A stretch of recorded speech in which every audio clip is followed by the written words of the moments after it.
The wind cut through Zara Vinson's wool coat like 1,000 frozen knives as she stumbled through the whiteout, her hands so numb she could no longer feel the reins that had slipped from her grasp an hour ago.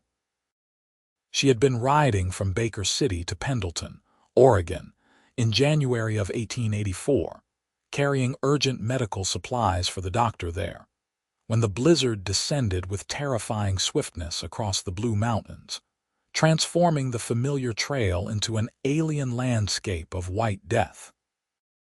Her horse had panicked and bolted, leaving her alone in the storm with nothing but the clothes on her back and a determination that was rapidly freezing along with the rest of her. She was 22 years old, the daughter of a pharmacist, and she had made this journey a dozen times before without incident.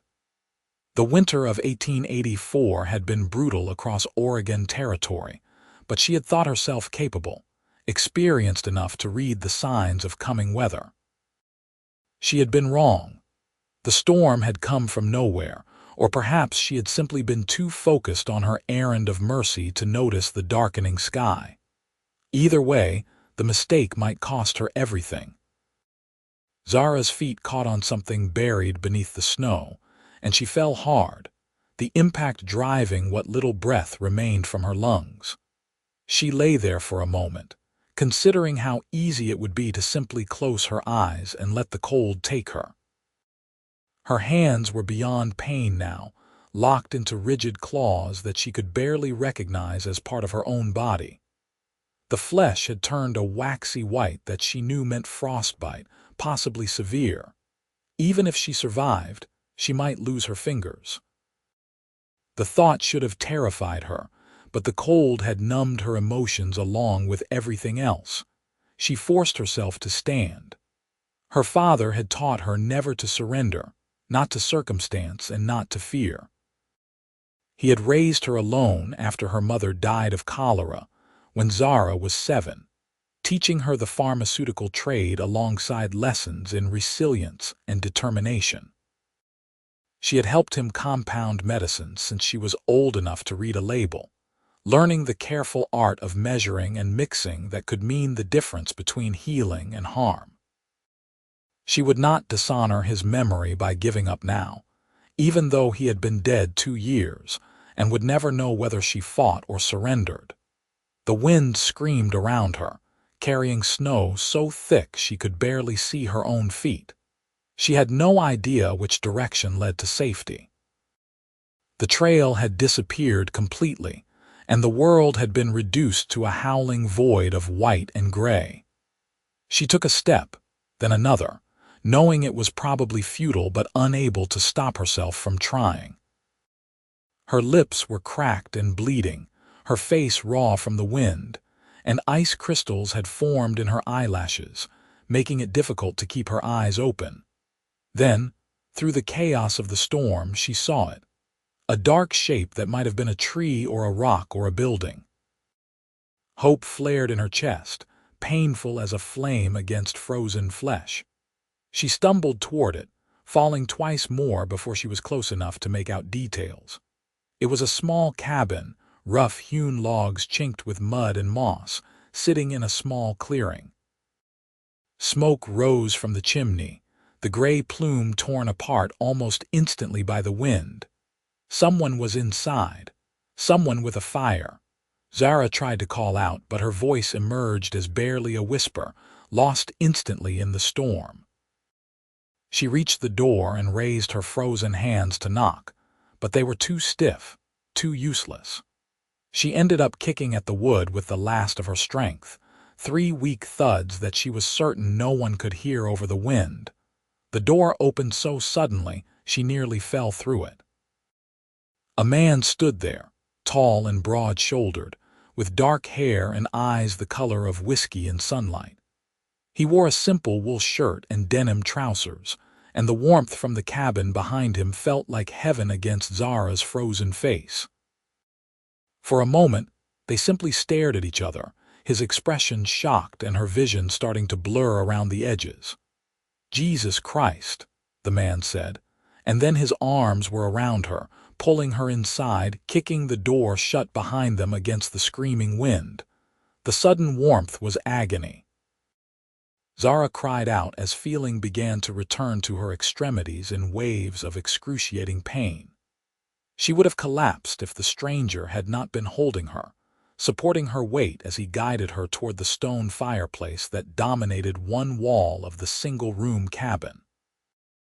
"Easy now, easy," he said, his voice low and steady. "I have got you. You are safe now." He lowered her onto a rough-hewn bench near the fire, and she got her first good look at him. He was perhaps 26 or 27, with a strong jaw shadowed by several days of stubble and a scar that cut through his left eyebrow. His face was weathered from sun and wind, the face of a man who spent his life outdoors, but his eyes were kind as they assessed her condition with clear concern. "Your hands," he said, kneeling in front of her. "Let me see your hands." Zara tried to move her arms, but they would not obey. The man, seeing her struggle, gently took hold of her wrists and raised her hands into the firelight. His expression darkened as he examined them. "Frostbite," he said quietly. "Bad, but maybe not too bad if we are careful. What is your name?" "Zara," she managed through chattering teeth. "Zara Vinson." "Harlan Oakes," he replied. "And you are damn lucky you found this place, Miss Vinson. Another hour in that storm and you would be dead." She knew he was right. The knowledge sat heavy in her chest, gratitude and terror mixing into something that made her want to weep. She did not weep, though. She had not cried since her father's funeral, and she was not about to start now, even if she had just narrowly escaped death. Harlan moved with quick efficiency, pulling a second bench close to the first and positioning himself so that he sat facing her, their knees almost touching. He reached behind him for a blanket from a nearby cot and draped it around her shoulders, then returned his attention to her hands. "This is going to hurt," he warned. "I need to warm them slowly, carefully. Too fast and we will cause more damage. Do you understand?" Zara nodded, not trusting her voice. The pain was already intensifying as her body began to thaw, but she bit her lip and remained silent. She had learned early in life that complaints solved nothing. Harlan took her right hand first, cradling it between both of his own. His hands were large and calloused, the hands of a working man, but his touch was surprisingly gentle. He held her frozen fingers carefully, his warmth seeping into her numb flesh with agonizing slowness. "I am a horse breeder," he said, his voice conversational, clearly trying to distract her from the pain. "I have a ranch about 10 miles south of here, down in the valley. This cabin belongs to my family. We use it as a line shack, a place for whoever is watching the high pastures to stay. I came up 3 days ago to check on some horses I have grazing up here and got caught by the storm. Been waiting it out ever since." Zara tried to focus on his words rather than the sensation in her hands, which felt like 1,000 needles being driven into her flesh. "Medical supplies," she gasped. "I was carrying medical supplies to Pendleton. The doctor needs them. Diphtheria outbreak." Harlan's expression grew grave. "I heard about that. My sister lives in Pendleton with her husband and 3 children. You know how bad it is?" "Bad," Zara managed. "When I left Baker City 4 days ago, there were 6 children sick, could be more by now." "Then let us hope the doctor has enough to get by until this storm passes and we can get you there," Harlan said. He released her right hand and took up her left, beginning the same careful warming process. "Can you feel anything yet?" "Too much," Zara admitted, and Harlan's mouth quirked in what might have been a smile. "That is actually a good sign. Means the tissue is still alive. We just need to be patient." Patience had never been Zara's strong suit, but she had little choice now. She watched as Harlan worked, noting the concentration on his face, the careful way he adjusted his grip to ensure even warming. His hands completely engulfed hers, and she could feel the steady heat of him, not just physical warmth but something else, something that made her acutely aware of him as a man despite her precarious situation. "Tell me about yourself," Harlan said, still working on her left hand. "Keep talking." "It will help." "Not much to tell," Zara said, though she forced herself to continue when he raised an eyebrow at her. "My father was a pharmacist in Baker City. He taught me the trade. When he died 2 years ago, I took over his shop. I am the only pharmacist between Baker City and Pendleton now, so when Dr. Matthews sent word that he was running low on supplies with the outbreak, I loaded up what I had and started riding." "Alone?" Harlan asked, and there was something in his voice that might have been disapproval. "I've made the journey many times," Zara said, a touch defensive. "I know the trails." "Knowing the trails and traveling them alone in January are two different things," Harlan said, but his tone was mild. "Still, it takes courage to make that ride, especially in winter. The doctor is lucky to have you." The compliment surprised her. Most men in her experience either dismissed her work entirely or treated her like she was playing at something beyond her capacity. Her father had been the exception, recognizing her skill and intelligence, encouraging her to learn everything he could teach her. After his death, she had faced constant challenges from men who thought a woman had no business running a pharmacy, who questioned her competence, despite the fact that she had been compounding medicines since she was a child. "My father taught me that knowledge carries responsibility," Zara said quietly. "If I have the skill to help and I do not, then I am complicit in the suffering that results." Harlan was quiet for a moment, his hands still working their careful magic on hers. "Your father sounds like he was a wise man." "He was the best man I have ever known," Zara said, and was surprised to feel tears prick at her eyes. Perhaps it was the pain, or the exhaustion, or the simple human kindness of this stranger who had taken her in from the storm. But suddenly, she felt the full weight of her grief pressing down on her. "I am sure he would be very proud of you," Harlan said softly, and the sincerity in his voice nearly undid her completely. They sat in silence for a while after that, the only sounds the crackle of the fire and the howl of the wind outside.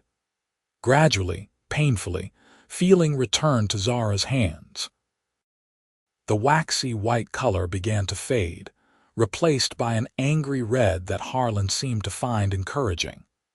He continued to hold them, warming them between his own, occasionally flexing her fingers gently to test their mobility.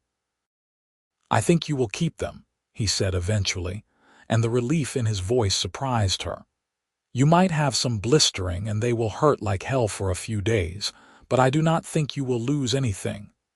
"Thank you," Zara said, and meant it with every fiber of her being. "You saved my life." "Anyone would have done the same," Harlan said, but he looked pleased nonetheless. "Anyone would have let me in," Zara corrected. "Not everyone would have known what to do after. You have experience with frostbite, winter of '78, Harlan said. "I was 18, stupid. Thought I could bring the horses down from the high pasture by myself, despite my father's warnings that a storm was coming. Got caught in a blizzard worse than this one. Lost 3 fingers on my right hand before my brother found me and did what I just did for you." He held up his right hand, and Zara saw that he was indeed missing the pinky and ring finger, with the middle finger ending at the first knuckle. The scars were old, well healed, but she could imagine the pain he must have endured. "I am sorry," she said. "I was lucky," Harlan said with a shrug. "Could have been a lot worse. And it taught me to respect the weather and listen to my elders, so maybe losing those fingers saved my life down the line." He released her hands finally, seeming satisfied with their condition. Zara flexed her fingers experimentally and gasped at the pain that shot through them, but she could move them, could feel them, and that was enough. "You need to get out of those wet clothes," Harlan said, standing and moving to a trunk in the corner of the cabin. "I have some spare things here. They will be too big, but they will be dry and warm." He pulled out a wool shirt and long underwear, both clearly sized for a man, and turned his back politely while Zara struggled to undress. Her fingers were still too stiff and painful to manage buttons easily, and she bit back a curse of frustration as she fumbled with the fastenings of her dress. "You need help?" Harlan asked, his back still turned, pride warred with practicality. "Yes," Zara admitted finally, hating the weakness in her voice. Harlan turned, his expression carefully neutral, and approached her. His fingers were deft with the buttons of her dress, his touch impersonal despite the intimacy of the act. Zara felt her cheeks burn, but whether from embarrassment or something else, she could not say. When he had loosened enough of the fastenings for her to manage the rest, he stepped away again, returning his attention to the fire. "There is stew in the pot," he said, his voice perhaps a touch rougher than before. "And coffee. You should eat something, get your strength back." Zara finished changing, grateful for the warmth of the dry clothes even if they swam on her frame. The long underwear required her to roll the legs and arms several times, and the shirt hung to her knees, but they were blissfully dry and warm. She draped her wet things over a chair near the fire to dry and accepted the bowl of stew Harlan ladled out for her. The food was simple but good, rich with meat and vegetables, and she realized she was ravenous. She could not remember the last time she had eaten. Yesterday morning, perhaps, before she had set out from the last way station. "How long have I been in the storm?" she asked between bites.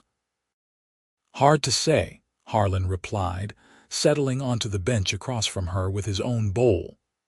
"Storm has been going for about 6 hours. You could have been out there for anywhere from 1 hour to 6, depending on when you got caught in it. 6 hours. She could have been wandering for 6 hours, slowly freezing to death. The thought made her shudder. "Cold?" Harlan asked, immediately attentive. "Just thinking about what might have happened if I had not found this cabin," Zara admitted. "But you did find it," Harlan said firmly. "And you are safe now. No point in dwelling on what might have been." He was right, of course, but it was easier said than done. Zara forced herself to focus on her food, on the blessed warmth of the fire, on the simple fact that she was alive. The cabin was small but well maintained, with a stone fireplace. A single cot pushed against one wall, the trunk Harlan had retrieved the clothes from, and the 2 benches they were sitting on. Harlan had clearly been prepared for an extended stay, with supplies stacked neatly along one wall, including several bags of grain, preserved foods, and what looked like medical supplies for horses. "You come up here often?" Zara asked, gesturing to the well-stocked cabin. "Few times a year," Harlan said. "My family has been breeding horses in this valley for 3 generations. My grandfather built this cabin back in '59 when he first staked his claim. My father expanded the main ranch down in the valley, but we still use the high pastures for summer grazing. Someone has to check on the herd periodically, even in winter." "It must be a good life," Zara said, and was surprised to find she meant it. She had spent her entire life in Baker City, working in her father's shop, her world circumscribed by the walls of the pharmacy and the demands of the trade. The idea of open spaces, of horses running free in mountain pastures, had a romantic appeal she had never allowed herself to consider before. "It has its moments," Harlan said with a smile that transformed his face, making him look younger, almost boyish. "And it has moments like this, where you are stuck in a cabin for days with nothing to do but wait out a storm. Gets lonely sometimes. There was something in the way he said it, a hint of vulnerability that made Zara see him differently. Not just as her rescuer, but as a man, someone with his own struggles and solitude. She found herself wanting to know more about him, this stranger who had pulled her from the jaws of death and warmed her frozen hands between his own with such gentle care. "You live alone?" she asked, then immediately felt foolish for the personal nature of the question. If Harlan minded, he did not show it. "On the ranch, yes. My parents died 5 years ago within 6 months of each other. My brother James got married and moved to Portland with his wife. My sister Rebecca married a shopkeeper in Pendleton, so it is just me now, me and the horses." "That must be lonely," Zara said softly. "Sometimes," Harlan admitted. "But the horses are good company and I make it to town often enough. What about you? Anyone waiting for you in Baker City?" "The people who rely on my pharmacy," Zara said. "But no one else. My father was all the family I had and he is gone now."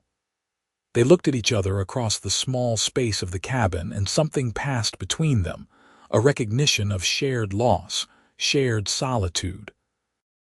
Zara felt it settle in her chest, warm and surprising. The storm continued to rage outside, showing no signs of abating. Harlan added more wood to the fire and checked Zara's hands again, examining them carefully in the firelight. The angry red color was beginning to fade, replaced by a more normal pink, though they were starting to blister in places. "This is going to hurt for a while," he said apologetically, "but I think you will heal without permanent damage." "Thanks to you," Zara said. "Just glad I was here," Harlan replied. He hesitated, then asked, "Can you tell me more about the diphtheria outbreak? My sister's youngest is only 3. I have been worried sick since I heard." Zara's heart ached for him. She knew the terror of diphtheria, had seen it kill children with horrifying speed. "Dr. Matthews is good," she said. "And the treatments we have now are much better than they used to be. The supplies I was bringing include antitoxin and more modern treatments." If he got the letter I sent ahead, he should have started isolating the sick children and treating them aggressively. "But you are worried," Harlan said, reading her expression. "Diphtheria is unpredictable," Zara admitted. "Sometimes it responds well to treatment, sometimes it does not. And with children so young, their systems are more vulnerable." Harlan was quiet for a long moment, staring into the fire. "Rebecca's children are everything to her. If something happens to little Emma, I do not know what she will do." "Then let us hope Dr. Matthews has things well in hand," Zara said gently. "And as soon as this storm breaks, we will get to Pendleton with the additional supplies." Harlan asked, looking at her. "I am not letting you ride alone," Zara said firmly. "Not after what just happened. Besides, you will need someone who knows what they are carrying and how to use it, in case the doctor has questions." "Fair enough," Harlan said, and that smile flickered across his face again. "Though I suspect you would argue me into the ground if I tried to stop you anyway." "Probably," Zara admitted, and felt her own lips curve in response. The day wore on, the storm showing no signs of letting up. Harlan proved to be surprisingly good company, telling stories of life on the ranch, of horses with distinct personalities and cattle drives gone awry. Zara found herself laughing more than she had in months, maybe years. There was something about Harlan that put her at ease, a straightforward honesty that was refreshing after years of dealing with men who either condescended to her or tried to undermine her. As evening approached, the reality of their situation became apparent. There was one cot, and no way Harlan was going to sleep on the floor of the cabin while she took the only bed. "I will take the floor," Zara said before he could suggest otherwise. "Absolutely not," Harlan said firmly. "You nearly froze to death today. You need the cot and as much warmth as you can get." "And where will you sleep?" "I have blankets. I will be fine on the floor near the fire." They argued about it for a good 10 minutes before Harlan finally said, "Look, the cot is big enough for 2 people if we do not mind being close. We can share it, keep each other warm. Nothing improper about it, just practical." Zara knew he was right, but the thought of lying next to him, of feeling the warmth of his body against hers, made something flutter in her chest that had nothing to do with cold or fear. Still, pride would only get them so far, and she was practical enough to recognize good sense when she heard it. "All right," she agreed, "but you stay on your side." "Yes, madam," Harlan said with mock solemnity, and Zara found herself fighting another smile. They banked the fire for the night, Harlan adding enough wood to keep it burning through the dark hours. The temperature in the cabin dropped noticeably without the flames, and Zara was grateful for the thick blankets Harlan piled onto the cot. They lay down together, carefully maintaining a respectful distance, both fully clothed in multiple layers against the cold. "Good night, Miss Vinson," Harlan said into the darkness. "Good night, Mr. Oakes," Zara replied, "and thank you again." "Stop thanking me," Harlan said, but his voice was warm. "Just sleep." Despite her exhaustion, sleep was slow to come. Zara was acutely aware of Harlan beside her, of the sound of his breathing, of the warmth radiating from his body. She had never shared a bed with a man before, had never even been alone with a man in such intimate circumstances. It should have frightened her, or at least made her uncomfortable, but instead she felt safe, safer than she had felt in a long time. At some point in the night, she woke to find herself curled against Harlan's side, her head on his shoulder, his arm around her.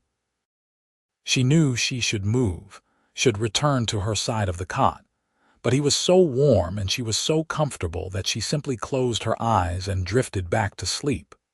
The storm continued through the next day and into the following night. Harlan and Zara fell into an easy rhythm, cooking together, talking, sharing stories of their lives. Zara told him about her father, about learning to compound medicines, about the satisfaction of helping people heal.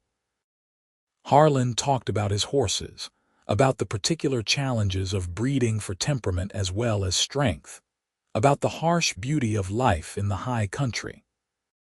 They did not speak about what would happen when the storm ended, when they would have to leave the warm cocoon of the cabin and return to their separate lives. Zara tried not to think about it, tried to focus on the present moment, on the unexpected gift of Harlan's company. On the 3rd day, the storm finally began to break. The wind died down first, then the snow lessened to flurries, and finally stopped altogether. The silence after so many hours of howling wind was almost deafening. Harlan opened the cabin door to reveal a world transformed, everything buried under at least 3 feet of fresh snow, the trees bent under the weight of it, the sky a clear, brilliant blue. "We will need to dig out before we can go anywhere," Harlan said, assessing the situation. "And even then, the trails are going to be rough. Might take us 2 days to reach Pendleton instead of 1. "Then we had better get started," Zara said. They worked together to clear a path from the cabin door and dig out the small stable where Harlan had sheltered his horse during the storm. The gelding, a sturdy bay named Scout, seemed pleased to see them and even more pleased with the grain Harlan rationed out. "Your horse likely bolted back to the last station," Harlan said as they prepared to leave. "Horses have good instincts for that kind of thing. He probably made it back safe." Zara hoped he was right. She had borrowed the horse from the station master at the last stop, promising to return him on her way back from Pendleton. The man would not be pleased if she had lost his animal, storm or no storm. They packed what supplies they could carry, Harlan insisting that Zara take the warmest coat he had, along with extra gloves and a thick wool scarf. The medical supplies she had been carrying were gone, lost with her horse, but Harlan assured her that they would make better time together than she would have alone, even without the urgency of her cargo. The ride down from the high country was treacherous, the trails buried under snow, the danger of hidden obstacles constant. Harlan led the way, Scout picking his path carefully, Zara seated behind Harlan with her arms wrapped around his waist. She could feel the strength of him through his coat, the steady competence with which he handled the horse and navigated the difficult terrain. They made camp that night in a sheltered hollow, building a fire and sharing the food Harlan had brought from the cabin. The stars overhead were brilliant, uncountable diamonds scattered across black velvet, and Zara felt a peace steal over her that she had not experienced in years.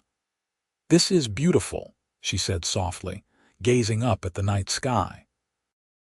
"It is," Harlan agreed, but when she looked at him, she found he was looking at her, not the stars. Something shifted in that moment, the careful politeness that had characterized their interactions giving way to something deeper, more honest. Zara felt it in the air between them, electric and undeniable. "Harlan," she began, not sure what she wanted to say. He reached out and tucked a strand of hair behind her ear, his touch gentle. "I know," he said quietly. "I feel it too. This is crazy," Zara said, but she did not pull away. "We barely know each other." "I know you are brave," Harlan said. "I know you are dedicated to helping others, even at risk to yourself. I know you are smart and capable and that you make me laugh. I know that when I thought about you leaving, about never seeing you again after we reached Pendleton, it felt like losing something precious." Zara's breath caught. "I do not want to lose you either," she admitted. "But I have a life in Baker City, a business, people who depend on me. And you have your ranch, your horses." "Baker City to my ranch is a day's ride," Harlan said. "Less if the weather is good and you push hard. People travel farther than that to court." "Is that what you are proposing?" Zara asked, her heart hammering. "Courtship?" "If you will have me," Harlan said simply. "I know it is fast. I know we have only known each other a few days, but I have never felt this way about anyone before. I want to know you better, Zara. I want to see where this leads." Zara thought about the life she had built in Baker City, the careful routine of her days, the loneliness she had learned to accept as simply part of being a woman who chose work over marriage. Then she thought about the past 3 days, about Harlan's gentle hands warming her frozen fingers, about his stories and his laughter, about the way he looked at her like she was someone remarkable rather than someone strange. "Yes," she said, and watched his face light up. "Yes, I would like that very much." Harlan leaned in slowly, giving her time to pull away, but Zara met him halfway. Their lips touched, a gentle pressure that sent warmth flooding through her entire body. It was her first kiss, and it was everything she had never let herself hope for, tender and sweet and full of promise. When they finally pulled apart, Harlan rested his forehead against hers. "Thank you," he whispered. "For what?" "For finding my cabin in the storm. For being brave enough to say yes. For being you." They reached Pendleton late the following day, riding into town as the sun was setting. The town was subdued, the diphtheria outbreak casting a pall over everything. Harlan went immediately to his sister's house, while Zara headed for the doctor's office. Dr. Matthews was a man in his 50s, gray-haired and exhausted, his eyes red-rimmed from lack of sleep. He nearly wept with relief when Zara explained who she was and that more supplies would be coming as soon as the trails were clear. "We have lost 3 children," he said, his voice breaking. 3, and 2 more are very sick. I do not know if I can save them." "Let me help," Zara said immediately. "I know these medicines. I know how to compound them, how to adjust dosages for age and weight. Let me work with you." The doctor agreed with gratitude that was almost pathetic in its intensity. Zara spent the next week in Pendleton, working alongside Dr. Matthews, treating the sick children with everything in their limited arsenal. It was exhausting, terrifying work, made worse by the knowledge that every decision could mean the difference between life and death. Harlan was there through all of it, supporting her when she was too tired to stand, bringing her food when she forgot to eat, holding her when she wept over the children they could not save. His sister's youngest daughter, Emma, had been one of the sick children, and Zara worked with desperate focus to pull her back from the brink. When Emma finally turned the corner, when her fever broke and her breathing eased, Harlan's sister hugged Zara so hard she thought her ribs might crack. "Thank you," Rebecca sobbed against Zara's shoulder. "Thank you for saving my baby." "Thank Dr. Matthews," Zara said, but she felt the weight of the gratitude nonetheless. When the outbreak finally burned itself out, when the last child was declared healthy and the quarantine lifted, Zara was wrung out, exhausted in body and spirit. She stood outside the doctor's office in the cold January air, breathing deeply, trying to remember what it felt like to not carry the weight of life and death in every decision. Harlan found her there, materializing out of the darkness like he had every night for the past week. He did not say anything, just wrapped her in his coat and held her while she shook with reaction and relief. "It is over," he said quietly. "You did everything you could. You saved lives, Zara. Emma is alive because of you. 3 children died," Zara said, the tears finally coming. 3 children I could not save. And 7 lived who might not have otherwise," Harlan said firmly. "You do not get to take credit for the losses without also taking credit for the victories." It was exactly what her father would have said, and that broke something loose in Zara's chest. She wept against Harlan's shoulder, mourning not just the children they had lost but her father, her loneliness, the years she had spent keeping everyone at arm's length because it was easier than risking connection and loss. When she finally ran out of tears, Harlan produced a handkerchief and waited patiently while she dried her face. "Come home with me," he said. "Just for a few days. You need rest, real rest, before you go back to Baker City." Zara knew she should refuse, knew there were people in Baker City who needed her, knew that staying with Harlan, even for a few days, would cement whatever was growing between them in a way that could not be easily undone. But she was so tired, and the thought of his ranch, of open spaces and quiet and no one needing her to save them, was too appealing to resist. Just for a few days, she agreed. Harlan's ranch was everything he had described and more. The main house was a sprawling structure of wood and stone, built to withstand harsh winters and house multiple generations. The barn was immaculate, the horses beautiful, the whole operation clearly run with skill and care.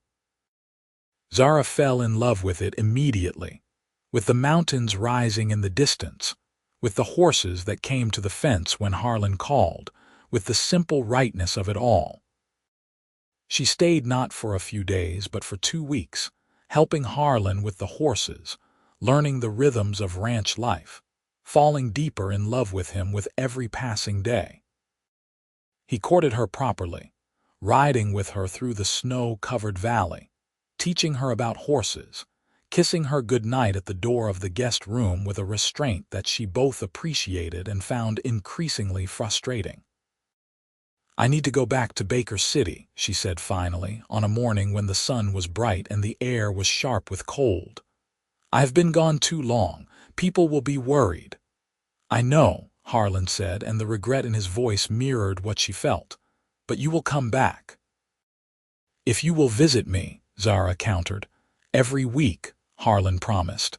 "Weather permitting, and when the roads are too bad I will send letters." They worked out a rhythm over the following months. Harlan rode to Baker City as often as he could manage, courting Zara with a persistence that was both flattering and endearing. He sat with her in the pharmacy while she worked, learning about medicines and treatments, proving himself genuinely interested in her work rather than merely tolerating it. When he could not come, he sent letters, pages and pages of them, telling her about his horses, about his life, about how much he missed her. Zara found herself living for those visits and those letters, for the moments when she could set aside the responsibilities of the pharmacy and simply be with Harlan. They went on picnics when the weather allowed, rode through the mountains, talked for hours about everything and nothing. He proposed to her on a warm day in April, on a hillside overlooking his ranch, with a simple gold band his grandmother had worn. "I love you," he said, kneeling in the new grass. "I want to spend my life with you if you will have me. I know your work is important, and I would never ask you to give it up. We can figure out how to make it work, you running your pharmacy and me running my ranch.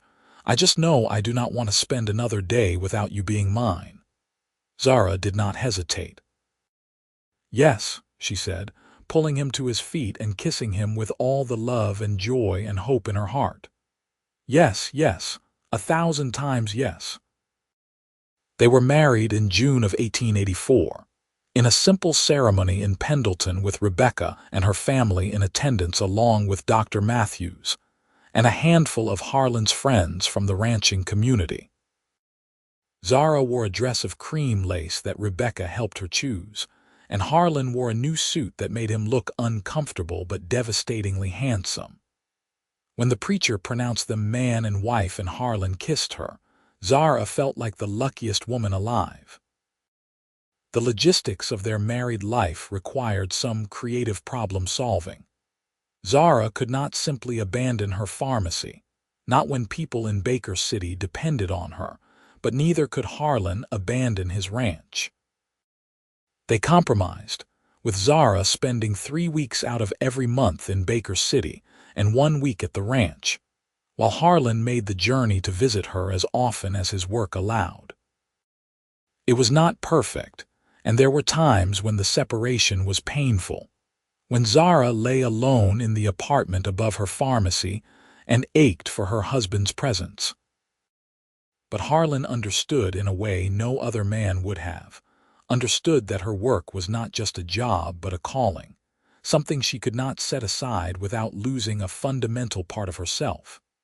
In the spring of 1885, a year after their wedding, Dr. Matthews approached Zara with a proposal. He was getting older, he said, and the work of maintaining a practice in Pendleton was becoming too much for him. Would Zara consider moving her operation to Pendleton, taking over some of his patients, working with him as a partner until he was ready to retire fully? Zara brought the offer to Harlan, expecting him to reject it, to insist that she stay in Baker City where she had built her reputation. Instead, he surprised her. "Pendleton is only an hour's ride from the ranch," he said. "You could live here with me and ride into town for work, or we could get a small place in Pendleton for you to stay during the week. Either way, we would be together more." "Is it what you want?" "I think it might be," Zara admitted. She had been feeling increasingly isolated in Baker City, lonely in the apartment where she had lived with her father, among people who had known her all her life, but who she had never quite connected with. The idea of a fresh start, of working alongside Dr. Matthews, of being close to Harlan, was deeply appealing. They made the move in the fall of 1885, purchasing a small house in Pendleton that Zara used as both residence and pharmacy. The transition was smoother than she had feared, the people of Pendleton remembering her from the diphtheria outbreak and trusting her skills. Dr. Matthews proved to be an excellent partner, and together they built a thriving practice. Harlan rode into town nearly every evening, staying with Zara in their house, before returning to the ranch in the morning to oversee his workers. On weekends, Zara closed the pharmacy and rode out to the ranch, spending her days helping with the horses and her nights in Harlan's arms. Their first child was born in August of 1886, a boy they named Henry after Harlan's father. He came into the world screaming, red-faced and furious, and Zara fell in love with him instantly. Harlan wept when he held his son for the first time, this big, strong man reduced to tears by the miracle of new life. "He is perfect," Harlan whispered, his voice thick with emotion. "You are perfect. I love you so much."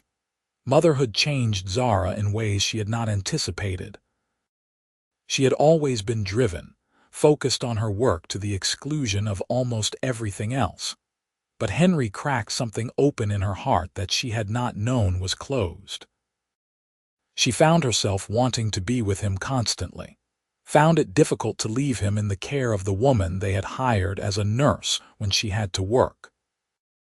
Harlan was an attentive father, involved in Henry's care in a way that surprised some of their friends, but which seemed perfectly natural to Zara. He changed diapers and walked the floor with their son when he was fussy, sang him to sleep with old cowboy songs, and built him a cradle from wood cut on their own land. Their second child, a daughter they named Clara, was born in 1888. She was quieter than Henry had been, with Harlan's whiskey-colored eyes and Zara's dark hair. Henry, now nearly 2, was fascinated by his baby sister, constantly wanting to hold her or help care for her. Life settled into a comfortable rhythm. Zara continued her work with Dr. Matthews, gradually taking on more responsibility as he eased toward retirement. Harlan's horse breeding operation thrived, his animals gaining a reputation for quality throughout Oregon and into Washington. They were happy, building a life together that honored both of their passions while creating space for the family they were growing. In the winter of 1889, another blizzard struck the Blue Mountains, as fierce and sudden as the one that had brought Zara to Harlan's cabin 5 years before. They were at the ranch when it hit, Zara having decided to spend the week there with the children rather than in town. They watched the snow pile up outside the windows, and Harlan pulled Zara close, kissing the top of her head. "You remember?" he asked softly. "Every moment," Zara replied. "You saved my life that day." "You saved mine too," Harlan said. "I just did not know I needed saving until I opened that door and found you standing there." They made love that night with the storm howling outside, the same wild wind that had brought them together now a reminder of how fragile life could be, how precious the connections they made. Afterward, lying in Harlan's arms, Zara thought about the path that had led her here, the choices and chances that had conspired to bring her to this moment. If she had not been brave enough to make that journey in winter, if the storm had not blown in when it did, if Harlan had not been in that cabin, if he had not known how to treat frostbite, if either of them had been too cautious or too proud to acknowledge what was growing between them, any of those things could have changed everything.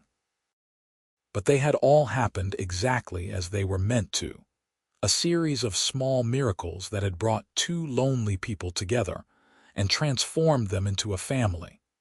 Dr. Matthews retired in 1891, selling his practice to Zara outright and moving to Portland to be near his own children. Zara was now the primary doctor and pharmacist for Pendleton and the surrounding area, a responsibility that was enormous but which she shouldered with confidence born of years of experience. She hired an assistant, a young man fresh from medical school in San Francisco who was eager to learn from her, and together they managed the growing demands of the practice. Harlan expanded his operation as well, purchasing additional land and increasing his breeding stock. His horses were winning prizes at shows throughout the region, and he had buyers coming from as far away as California and Montana. The ranch that had been a modest family operation was becoming a significant business, employing a dozen men and requiring constant attention. Despite their busy lives, They made time for each other and for their children. Sunday dinners at the ranch became a tradition, with Rebecca and her family often joining them, the house filled with the noise and laughter of children playing. Henry, now 5, was already showing an aptitude for horses that made Harlan glow with pride, while Clara, at 3, was proving to have a keen interest in the medical supplies Zara kept in her office at the ranch house. "She is going to be a doctor," Zara predicted, watching Clara carefully bandage her doll with strips of cloth. "Or a pharmacist like her mother," Harlan said with a smile. "Either way, she will be brilliant." Their third child, another boy they named Michael, was born in 1892. He was a quiet baby, content to watch the world with solemn eyes. And as he grew, he showed an early love for books that delighted Zara. By the time Michael was walking, they had a full house at the ranch, with 3 children filling the rooms with noise and joy. The years passed in a blur of work and family, of small triumphs and occasional setbacks, of love deepening and growing richer with time. Zara and Harlan fought sometimes, as any couple did, usually about how much time each of them was spending on work versus family. But they always made up, always found their way back to each other, always remembered what they had survived to be together. In 1895, 11 years after the storm that had brought them together, Zara and Harlan returned to the cabin in the high country. The children were old enough now to stay with Rebecca for a few days, and they wanted to revisit the place where their story had begun. The cabin was exactly as Zara remembered it, small and rough but solid, still maintained by the ranch hands who used it during summer grazing season. They built a fire in the old stone fireplace and sat together on the same bench where Harlan had warmed Zara's frozen hands all those years ago. Harlan took her hands now, his touch still gentle, still capable of making her heart race. "You ever regret it?" he asked. "Marrying me, I mean. Giving up the life you could have had." "I did not give up anything," Zara said firmly. "I gained everything. A husband I love, beautiful children, a life that challenges me and fulfills me. I have my work and I have you, and I would not trade it for anything in the world." "I love you," Harlan said, as he had said countless times over the years, but it never got old, never lost its power to warm her from the inside. "I love you too," Zara replied. "Thank you for warming my hands that day." "Thank you for finding my cabin in the storm," Harlan countered. "Thank you for being brave enough to knock on that door." They made love in the cabin that night, on the same cot where they had first shared space all those years ago, the fire crackling beside them, the mountain night quiet and cold outside. It felt like coming full circle, like honoring the beginning of their story while celebrating everything they had built since. The turn of the century brought changes. Henry, now 14, was increasingly involved in the ranch operation, learning the business from his father with dedication that suggested he would one day take it over. Clara, at 12, was already assisting Zara in the pharmacy, showing a natural talent for medicine that exceeded even her mother's early aptitude. Michael, at 8, remained the scholar of the family, always with his nose in a book, dreaming of college and adventures beyond Oregon. Zara and Harlan were approaching middle age now, both in their early 40s, but their love had not diminished with time. If anything, it had grown stronger, tempered by years of partnership, of raising children together, of supporting each other through challenges and celebrating victories. They still courted each other, still made time for rides through the mountains, still talked for hours about their dreams and fears and hopes. In the spring of 1902, Rebecca's husband died suddenly of a heart condition, leaving her widowed with 3 children still at home. Harlan brought his sister and her family to the ranch without hesitation, making room for them in the big house, supporting them through their grief. Zara welcomed them as well, knowing that family was everything, that the bonds they had built were more important than any inconvenience. Rebecca's youngest, Emma, was now 20 years old, a beautiful young woman who had grown up healthy and strong thanks to Zara's intervention during the diphtheria outbreak all those years ago. She often thanked Zara for saving her life, and Zara always replied that she had just been doing her job. But the truth was, seeing Emma grown and thriving was one of the great joys of Zara's life, a reminder that her work mattered, that the choices she had made had ripples far beyond anything she could have imagined. Henry married in 1905, taking as his wife a young woman from a neighboring ranch. Harlan built them a house on the property, keeping the family close, ensuring that the ranch would stay in Oakes' hands for another generation. Zara watched her son make his vows and remembered her own wedding day, remembered the joy and hope and slight terror of committing to another person for life. 21 years later, she could say with certainty that it had been the best decision she had ever made.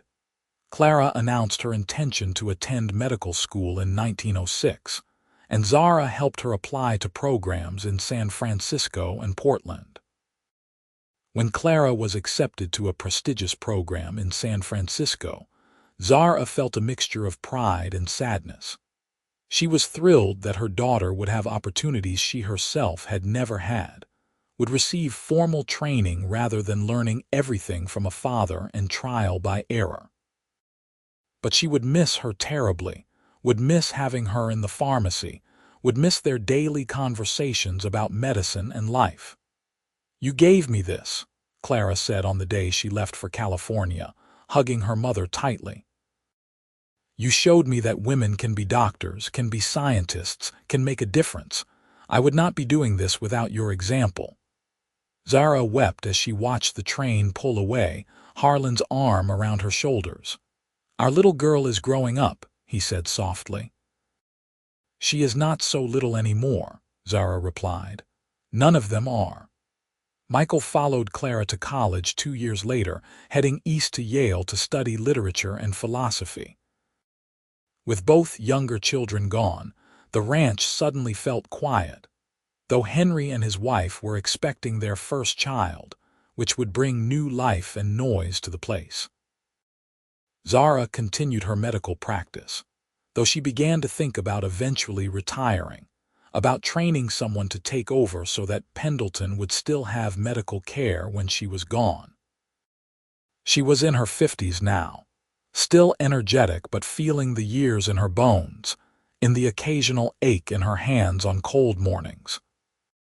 Harlan, too, was slowing down, letting Henry take over more of the day-to-day operation of the ranch while he focused on the breeding program and the parts of the work he loved most. They spent more time together, taking long rides through the mountains, revisiting the places that held meaning for them, telling and retelling the stories of their life together.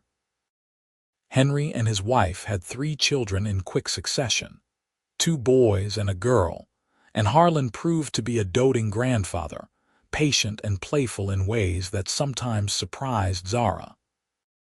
She loved watching him with the grandchildren, seeing this new facet of the man she had spent nearly 30 years married to. Clara returned from medical school in 1912, newly minted as a doctor, and established a practice in partnership with her mother. She specialized in treating women and children, bringing new knowledge and techniques that complemented Zara's more traditional approach. Working with her daughter was a joy Zara had not anticipated, a way of passing on everything she knew while also learning from Clara's fresh perspective. Michael came home in 1914 with a teaching position at a new college in Portland and a fiancée he had met in New Haven. The wedding was held at the ranch in the summer of 1915, a joyous occasion that brought the entire family together. Zara looked around at all the people gathered there, the children and grandchildren, the friends and extended family, and marveled at how much her life had changed since that snowy day in 1884 when she had stumbled half-frozen to Harlan's cabin. The world was changing around them as well. The Great War was raging in Europe, though America had not yet joined the fighting. Automobiles were becoming more common, and there was talk of electricity coming to even rural areas. The Wild West of Zara's youth was fading into history, replaced by something more modern, more settled. But the values that had sustained them, hard work, family, love, commitment, those remained constant. In January of 1919, 35 years after the day they met, Zara and Harlan celebrated their anniversary by returning once more to the cabin in the high country. They were both in their late 50s now, Harlan's hair more gray than dark, Zara's face lined with the marks of a life well lived. But when he took her hands in his, warming them even though they were not cold this time, she felt the same rush of love and gratitude she had felt all those years ago. "We have been blessed," Harlan said quietly, looking into the fire, "more than I ever thought possible." "We have indeed," Zara agreed. 3 children, all healthy and happy and successful, grandchildren, work that matters, each other." "Do you remember being scared?" Harlan asked. "That day you found this place, terrified," Zara admitted. "I thought I was going to die, and then you opened that door and everything changed." "Best storm of my life," Harlan said with a smile, and Zara laughed. They sat together in comfortable silence, watching the fire burn down, thinking about the past and the future, about the family they had created and the legacy they would leave.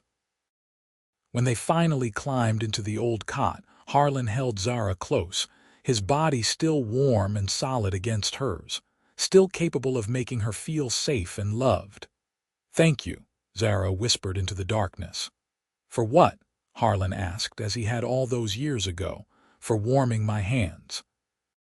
For saving my life. For loving me. For everything." "Always," Harlan promised. "For as long as I live and beyond, if I have anything to say about it." They returned to the ranch the next day, back to their busy lives, back to the work and family and community that defined them. But they carried with them the memory of that night, the reminder of where they had started and how far they had come. The years continued to pass, marked by births and deaths, celebrations and sorrows, the ordinary miracles of daily life. Clara took over the medical practice entirely when Zara retired in 1922, allowing Zara to spend more time at the ranch, more time with Harlan, more time enjoying the grandchildren who kept coming.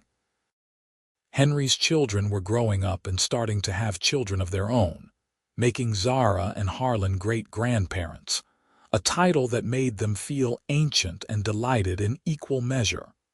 Harlan's health began to fail in 1925, his heart growing weak, his breath coming shorter. The doctor said it was his age catching up with him, the cumulative effect of a lifetime of hard physical work. Harlan accepted the diagnosis with equanimity, saying he had lived a good life and had no regrets. But Zara was not ready to let him go, not after 41 years of marriage, not when they still had so much living to do.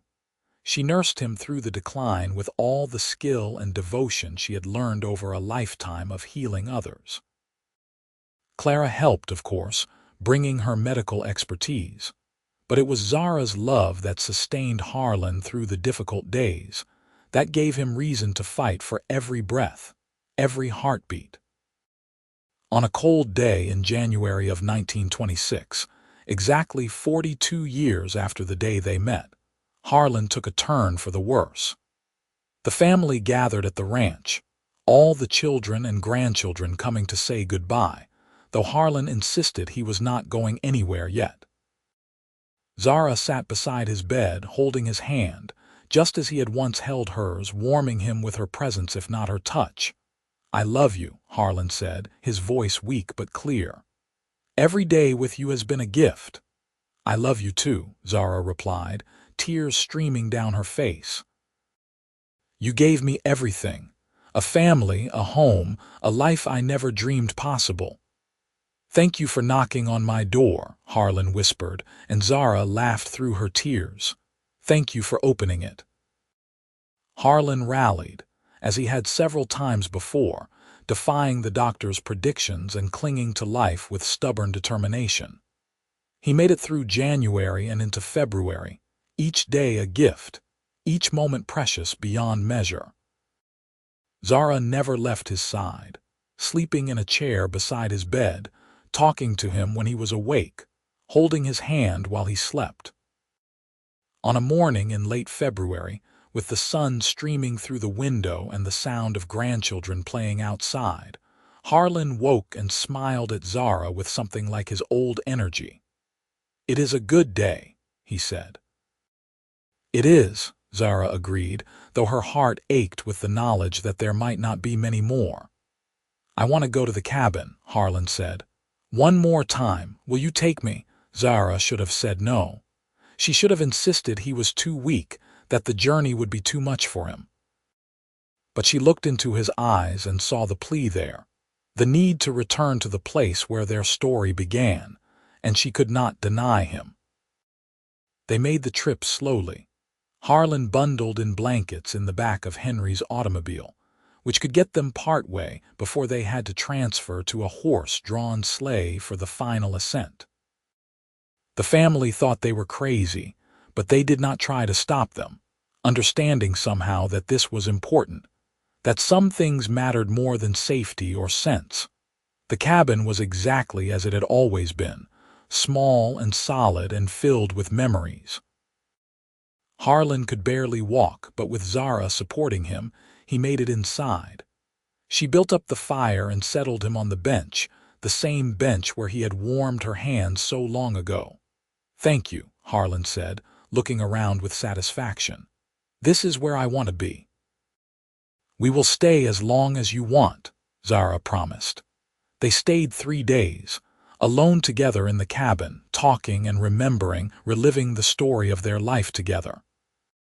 Harlan grew weaker with each passing day, but he seemed at peace, content in a way he had not been at the ranch surrounded by well-meaning family. On the 3rd night, as the fire burned low and the stars blazed overhead, Harlan took Zara's hand one final time. "I am ready," he said softly. "I am not afraid." "I know," Zara whispered, though her heart was breaking. "I love you so much." "And I love you," Harlan replied. "Wait for me, but not for too long. Live your life, Zara. Promise me." "I promise," Zara said, though she could barely force the words past the lump in her throat. Harlan closed his eyes and let out a long, slow breath. When he breathed in again, it was shallow, labored. Zara held his hand, warming it between her own, giving back the gift he had given her all those years ago. She stayed with him through the night, talking to him, telling him stories, making sure he knew he was not alone. As dawn broke over the mountains, painting the snow gold and pink, Harlan took one last breath and was still. Zara sat with him for a long time after, unable to let go, unwilling to accept that he was really gone. But finally, she kissed his forehead and whispered goodbye, knowing that he had died exactly as he wanted, in the place where their love had begun. The family came and brought him down from the mountain. They buried him on the ranch, in a plot overlooking the valley he had loved, with a simple headstone that read, "Harlan Oakes, 1857–1926. Beloved husband, father, grandfather, he lived well and loved deeply." Zara grieved, as anyone would after losing the person who had been their partner for over 4 decades. But she also found comfort in the life they had built together, in the children and grandchildren who carried on his legacy, in the memories that she would treasure for whatever time she had left.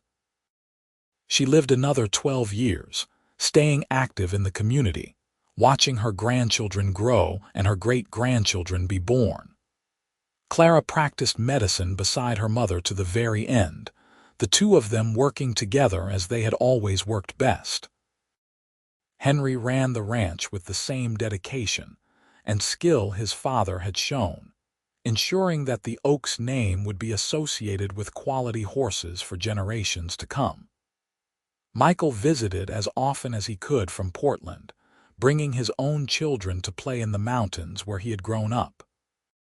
In January of 1938, on the 54th anniversary of the day she had stumbled to Harlan's cabin, Zara gathered her children around her and told them the story one final time. They had heard it before, of course, many times, but they listened with the patience and love of children who knew their mother, who understood how important this story was to her. "He saved my life," Zara said, her voice still strong despite her 76 years. "And I saved his, though he did not know he needed saving. We saved each other, really. And from that moment, we built something beautiful together. You children, this family, the work we did, the love we shared, all of it grew from that one cold day when I knocked on a cabin door and Harlan opened it." "It is a beautiful story, Mother," Clara said, taking Zara's hand. "It is our story," Zara replied. "Mine and his. And now it is your story too, part of the legacy we leave you. Remember it. Remember that love can come from the most unlikely places, that sometimes the best things in life start with the worst circumstances, that warmth and kindness and connection matter more than anything else." She died peacefully in her sleep 2 weeks later, in the big bedroom at the ranch she had shared with Harlan for so many years. Her children found her in the morning, her face peaceful, a smile on her lips, one hand stretched out as though reaching for someone who was no longer there. They buried her beside Harlan, adding to the headstone, "Zara Vinson Oakes, 1862–1938. Beloved wife, mother, grandmother, healer, she lived with courage and loved with her whole heart." The family gathered after the funeral, 3 generations coming together to mourn and remember and celebrate the woman who had been the heart of their family. They told stories late into the night, about Zara's skill as a healer, about her dedication to her work, about the way she had balanced career and family in an era when women were not supposed to do both. But mostly they told the story of how she had found Harlan in a snowstorm, how he had warmed her frozen hands between his own, how that simple act of kindness had blossomed into a love story that had sustained them both for more than 40 years and left a legacy that would endure for generations. The ranch continued under Henry's management and eventually passed to his children. The medical practice Clara had built passed to her daughter, who had followed her grandmother and mother into medicine. Michael's children became teachers and writers, carrying on his love of learning. The cabin in the high country was maintained by the family, a shrine to the place where it had all begun, visited by each new generation who wanted to understand their history, to connect with the story of the woman who had been lost in a snowstorm and the cowboy who had saved her. Years turned into decades. The 20th century gave way to the 21st. The world changed beyond anything Zara or Harlan could have imagined. But in the Blue Mountains of Oregon, on a ranch that still bore the Oakes name, the story endured, passed down from parent to child, from grandparent to grandchild, a reminder that love could be found in the most unexpected places, that kindness mattered, that the simplest gesture, a man warming a woman's frozen hands between his own, could be the beginning of something extraordinary that would echo through time long after both lovers were gone.